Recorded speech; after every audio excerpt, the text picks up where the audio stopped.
As of today, I will be living here at Mother Base. Now my real trial begins. Zadornov was paying my room, board, and tuition, but he has since been captured.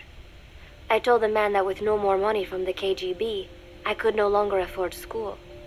He bought my story, and when I said I would be willing to work, he took pity on me and let me stay. For some reason, Miller really pled my case. That was helpful, but the man is still a fool.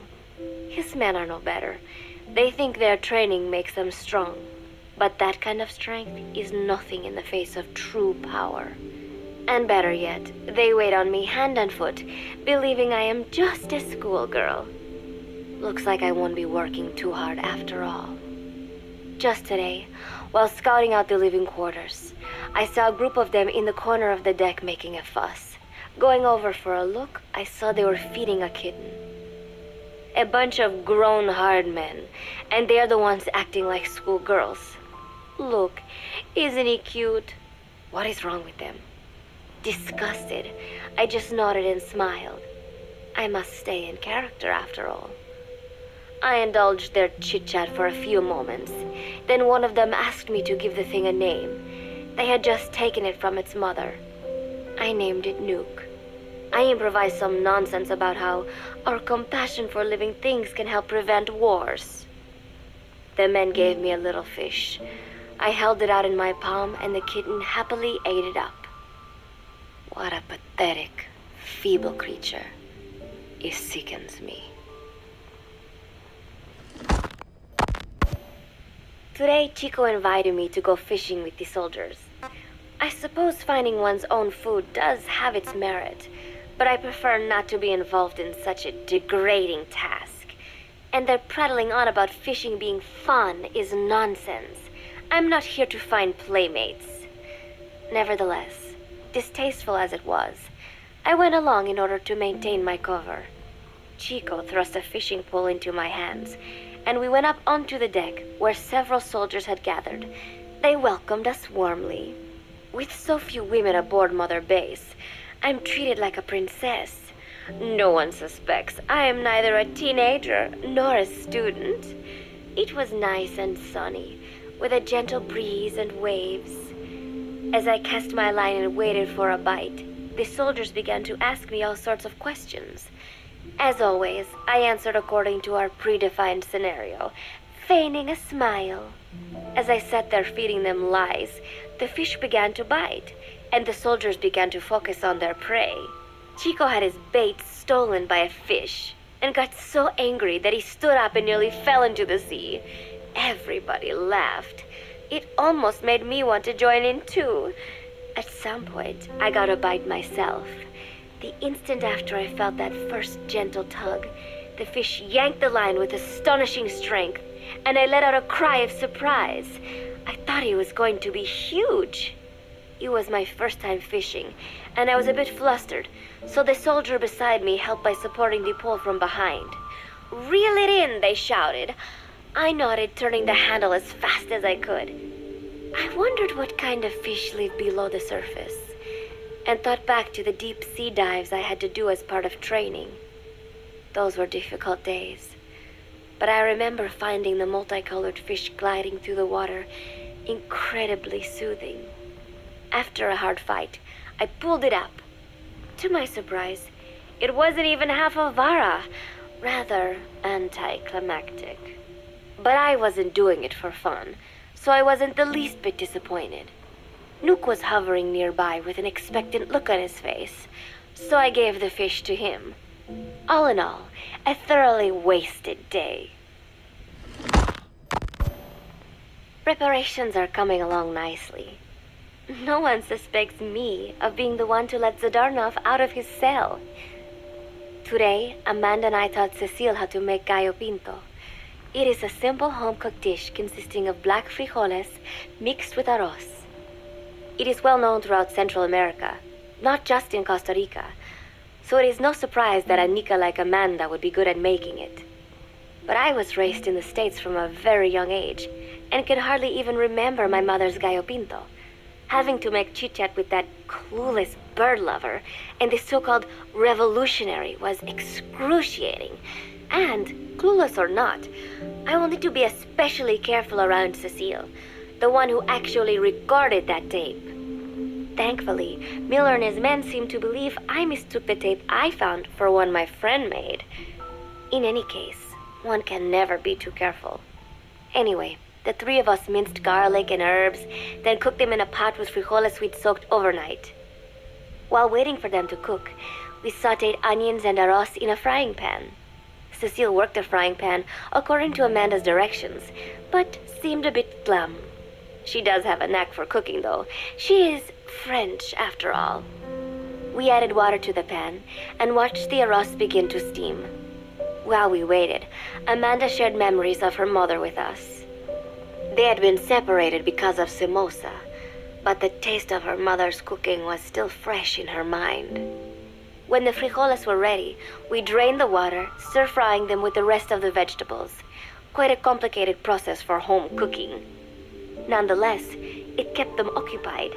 The longer we sat and talked, the greater the chance of my arousing their suspicions. With women, it is not enough to just bat your eyelashes and giggle. It takes a lot of effort to divert attention. When the arroz was done cooking, we folded it into the frijoles and added salsa, stirring the mixture as it simmered. At this point, for some reason, the conversation turned to romance. Why does it have to be that way whenever women get together and chat?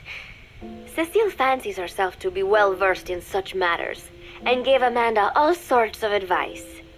It was harmless enough, until, to my irritation, she began pestering me whether there was anybody I liked. Not right now, I said, trying to dodge the question. But she pressed on. It's Snake, isn't it? I gritted my teeth and played it coy. Maybe. Cecile nodded and giggled. He is pretty sexy, isn't he? What a ditz. It's all I can manage to just survive. The thought of romance has never once crossed my mind. I have no interest in that kind of man. Soon enough, a rich aroma began to fill the room. The gallo pinto was ready.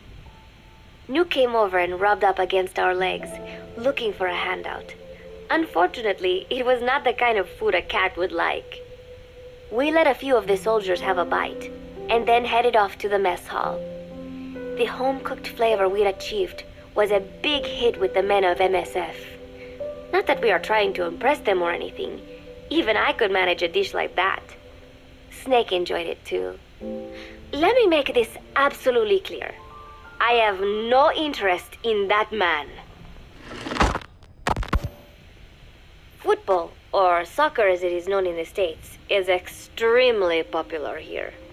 It has not caught on yet in the US, but it has legions of rabid fans all across Latin America.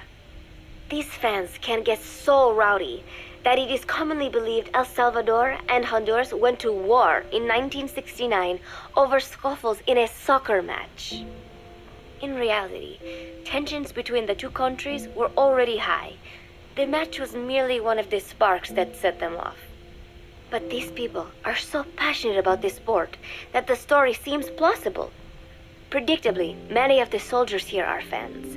They have apparently divided themselves into Costa Rican and Nicaraguan teams and started playing each other. To play, you need a ball and 2 goals. The R&D team built and set up simple goals on the deck. I had absolutely no interest, but Chico insisted that I come and watch. It was not a proper match by any means. The pitch was not even regulation size, but the players and spectators alike got pretty excited. They banged empty cans and shouted cheers through the handmade megaphones.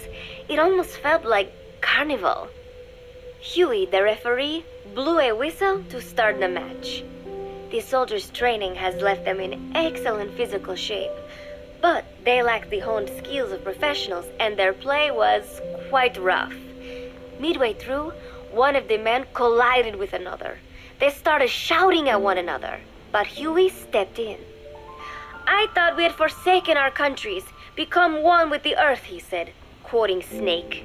We are not competing for national pride here, and we are not fighting for the good of any one country. This is not a war. Soccer is a peaceful sport, am I right? The soldiers nodded. They know the pain of war, and they share Snake's vision. Perhaps that is why all this resonates with them. Team Costa Rica was down a man, and somehow I was picked to fill in. Costa Rica had the advantage up until that point. I suppose Huey wanted to keep it balanced. The soldiers agreed with Huey's call. Maybe the Costa Rican players felt an even matchup would be more fun too. I could not be bothered to run at first, but chasing the ball out there in the hot sun, I was soon drenched in sweat. Before long, I found myself actively seeking out the ball, partially out of desperation. I picked up a loose ball deep on the opponent's side of the field. Even though he's Nicaraguan, Chico cheered me on, yelling, "Go for it, shoot!" I launched the ball as hard as I could, only to have it blocked by the keeper. Disappointment only increased my determination. In the end, I didn't score a single goal, and Costa Rica gave up its lead. It was really close, though. We congratulated each other on a good match and sprawled out in the shade on the deck, exhausted. The ocean breeze felt so nice on my sun-soaked body. Nuke came over. It is one of his favorite spots, and stretched out next to me. And together, we watched fluffy white clouds drift lazily across the clear blue sky. It was lovely out today, so I decided to sun myself in a lounge chair up on the deck when Strangelove came up to me. Despite the heat, she was in her usual long sleeves and pants. I waved at her. She looked away and mumbled, "Hello there. Fancy meeting you here." I asked if she needed anything, feeling her eyes creeping up and down my body like she was savoring it. Finally, she swallowed and said, "You have such beautiful skin." Bewildered, I shook my head and said, "No, not at all. I had heard rumors that she was a lesbian, but she couldn't be after me, could she?" She continued to stare and said, "No, it is beautiful, but you must not let yourself get so tanned." And then she took my hand in hers. "What is wrong with a little sun?" I asked, trying to cut the conversation short. But she shook her head violently. "No, you mustn't. A young lady should take better care of her skin." She was acting strangely now, as if aroused. She lectured me on the perils of tanning, how it ages skin, causing wrinkles and spots, and in the worst cases, even skin cancer. I knew already that tanning could cause spots, but I thought only pale-skinned Anglo-Saxons had to deal with that. Having a scientist tell me it causes aging, though, that spooked me a little. If I am to keep playing the teenager, I will have to start paying more attention to my skin. Sensing my anxiety, she took a small tube from her pocket. She said it was the sunscreen she always used. She told me to keep it. I didn't know what to say. I was more than happy to take it, but exactly what were her intentions? Was she merely being nice? Or is she really into me? Either way, there was no reason to refuse, I suppose. I have undergone training. An out-of-shape woman does not pose any real threat to me. Having power means not being afraid. It is the same on a global scale. A country with nukes can dictate terms to a country without them. I thanked her and took the tube. Then she offered to put some on for me. She squirted some lotion onto her fingers and began rolling it into my chest. It happened so suddenly, and I was so taken aback that I did not even think to protest. She caressed my stomach with her long white fingers, then slid them upwards between my bikini-clad breasts. "What? Wait," I sputtered as her moist eyes met mine. She was beautiful. Somehow, I found myself captivated by this woman more than 10 years my elder. "Hold still," she whispered in my ear.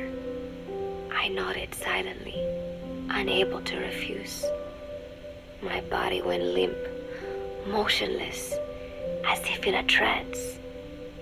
Gently, Carefully, she rubbed the lotion